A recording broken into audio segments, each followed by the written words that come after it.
Hello, நமஸ்காரம். இன்னைக்கு வடிப்பாக்கம் சுந்தரி மாமியத்து கிச்சனில் ஒரு அடை ப்ரீமிக்ஸ் எப்படி பண்ணலாம் அப்படிங்கிறத தான் பார்க்க போகிறோம். பொதுவாக வெளிநாட்டில் இருக்கிற குழந்தைகளுக்கு இதை மாதிரிலாம் நம்ம ரெடி பண்ணி கொடுத்துட்டோம்னாக்க அங்கே போய் அந்த குழந்தைகள் ஈஸியாக அதை போட்டு அப்படியே தண்ணியை விட்டு கரைச்சி ஈஸியாக வாத்துடலாம். ஒரு வெங்காயத்தை நறுக்கி போட்டு கூட வாத்தாவா சாப்பிட்டுப்பா. குழந்தைகள் பேச்சுலராக போயிருக்கா அப்படின்னாக்கா நம்ம இதே மாதிரி ரெடி பண்ணி கொடுத்துடலாம். அங்கெல்லாம் ஒரு தோசை அடையெல்லாம் கிடைக்குமான்னு எனக்கு தெரியல. தோசையெல்லாம் இப்போ என் பிள்ளை இருக்கிற இடத்துலலாம் பார்த்தாக்க $13 $14 ரொம்ப காஸ்ட்லியாக இருக்குது. அதுக்கு இந்த மாதிரி நம்ம ப்ரீமிக்ஸ் ஆட்டம் கொடுத்துட்டோம்னா குழந்தைகள் ஈஸியாக பண்ணி சாப்பிட்டுப்பா. ரெண்டாவதுக்கு திடீர்னு விருந்தாளி வரா அப்படின்னாக்கா நம்ம டக்குன்னு இதை ஒரு டம்ளர் போட்டு நல்லா தண்ணியை விட்டு ஒரு 2 மணி நேரம் முன்னாடி ஊற வச்சுட்டோம்னாக்க அடை தட்டி கொடுத்துடலாம். அதே மாதிரி அந்த அடை ப்ரீமிக்ஸை வச்சு நம்ம தவளை அடை பண்ணலாம். அதே மாதிரி பிடி கொழுக்கட்டை பண்ணலாம். அதே மாதிரி குழி பணியாரம் பண்ணிக்கலாம். இந்த ஒரு அடை ப்ரீமிக்ஸ் இருந்தால் போதும், விதவிதமாக டிஃபன் பண்ணிக்கலாம். வாங்க இப்போ அந்த அடை ப்ரீமிக்ஸ் எப்படி பண்ணலாம் ஈஸியாக அப்படிங்கிறத பார்க்கலாம். இப்போ இந்த அடை ப்ரீமிக்ஸ் பண்ணுறதுக்கு 1 டம்ளர் புழுங்கல் அரிசி, இட்லி அரிசி தான். 1 டம்ளர் நம்ம சாப்பாட்டு அரிசி, பச்சரிசி, ரெண்டையும் ஒன்றா போட்டுட்டு நல்லா களைஞ்சிட்டு 2-3 தடவை ஒரு அரை மணி நேரத்துக்கு ஊற வச்சுக்கணும். இந்த டம்ளரால் தான் அரிசி அளந்துட்டோம். 1 டம்ளர் புழுங்கல் அரிசி, 1 டம்ளர் பச்சரிசி, மொத்தமாக 2 டம்ளர் அரிசி. 2 டம்ளர் அரிசிக்கு 1 டம்ளர் பருப்பு போட்டால் போகிறோம். அதனால் அரை டம்ளர் துவரம் பருப்பு, அரை டம்ளர் கடலைப்பருப்பு, 1 ஸ்பூன் அளவுக்கு பயத்தம்பருப்பு. இந்த 3 பருப்பையும் வேறு ஒரு பாத்திரத்தில் போட்டுட்டு அதையும் நல்லா களைஞ்சிட்டு 2-3 தடவை அரை மணி நேரத்துக்கு ஊற வச்சுக்கணும். இப்போ ஊறின அரிசியை நல்லா தண்ணியை வடிகட்டிட்டு ஒரு துணியில் போட்டு நல்லா காய வச்சிடலாம். வெயிலில் கூட நீங்கள் நல்லா காய வச்சுக்கலாம். நல்லா காஞ்சால் தான் வீணாக போகாமல் இருக்கும். அதே போல் பருப்பையும் நல்லா களைஞ்சிட்டு தண்ணி இல்லாமல் ஒரு கிளாத்தில் போட்டு அதையும் காய வச்சிடணும். இப்போ ஒரு மிக்சி ஜார் எடுத்துட்டு அதில் ஒரு கரண்டி, இந்த குழிக்கரண்டியால் ஒரு கரண்டி ஜவ்வரிசி போட்டுக்கலாம். ஜவ்வரிசி போடுறத அது நல்லா அடை சேர்ந்தா மாதிரி இருக்கும், கொஞ்சம் மொறுமொறுன்னு இருக்கும். இப்போ நான் ஒரு 8 மிளகா போல் போட்டுருக்கேன். 1 டம்ளருக்கு 4 மிளகாங்கிற கணக்கில். உங்களுக்கு காரம் எவ்வளோ தேவையோ அதுக்கு தகுந்த அளவு நீங்கள் போட்டுக்கோங்க.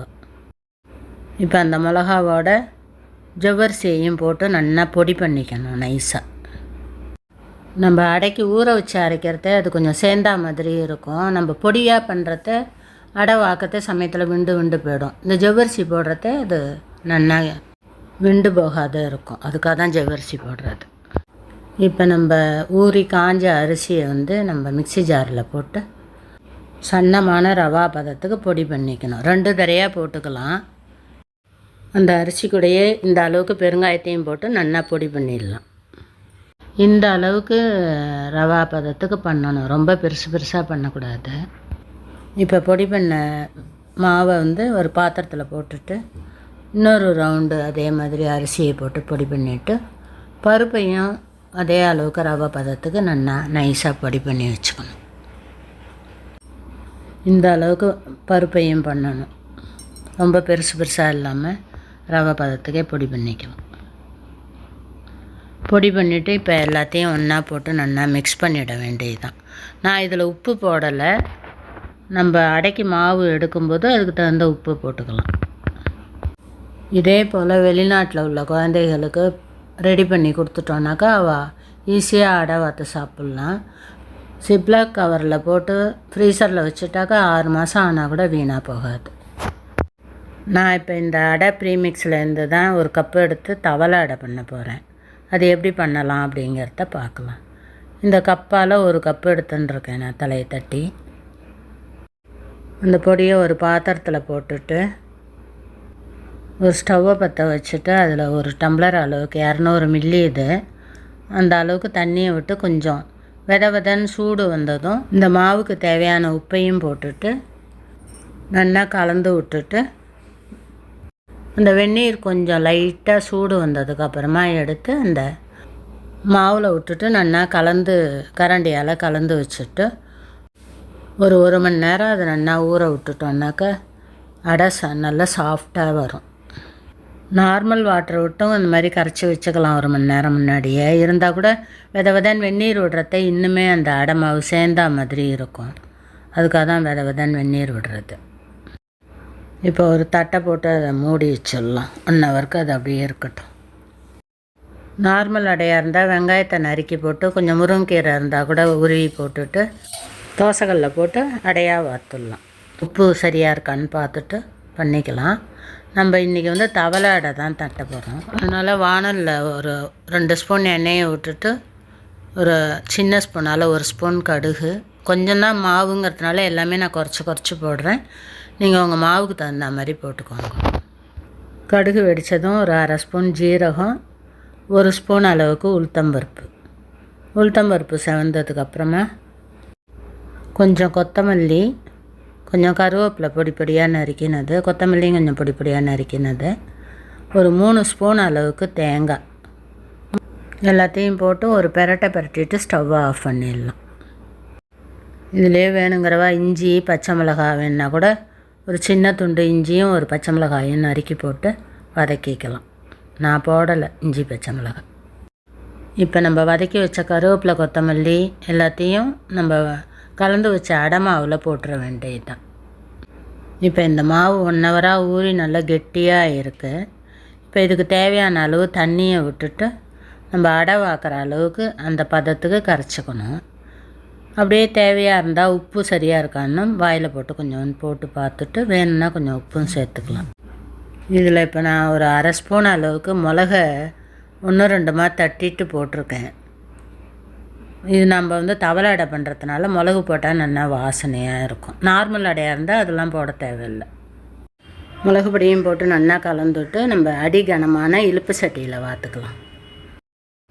இப்போ ஸ்டவ்வை பற்ற வச்சுட்டு நம்ம இந்த கொத்தமல்லி கருவேப்பிலையெல்லாம் வதக்கணும் இல்லையா, அதே இழுப்பு சட்டியிலே தான் நான் வாக்க போகிறேன்.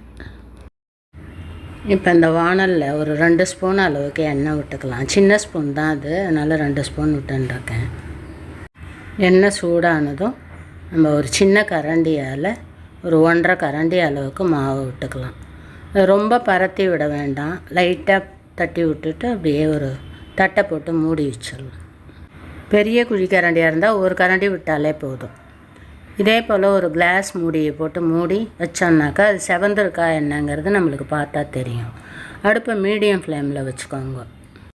இது கொஞ்சம் தடியாக வாக்கிறதுனால கொஞ்சம் நிதானமாக வெந்தால் தான் வயத்துக்கு ஒன்றும் பண்ணாமல். ஒரு 2-3 நிமிஷம் வெந்ததுக்கப்புறமா செவந்திருக்கும், ஓரம்லாம் பார்த்தாலே தெரியும். அந்த ஸ்டேஜில் நம்ம எடுத்துகிட்டு திருப்பி போட்டுடலாம். மேலே பார்க்குறதவே இந்த மாவு கலர் மாதிரி ஓரளவு வெந்திருக்கும். இப்போ இந்த அடையை திருப்பி போட்டுக்கலாம். திருப்பி போட்டுட்டு மூட தேவையில்லை.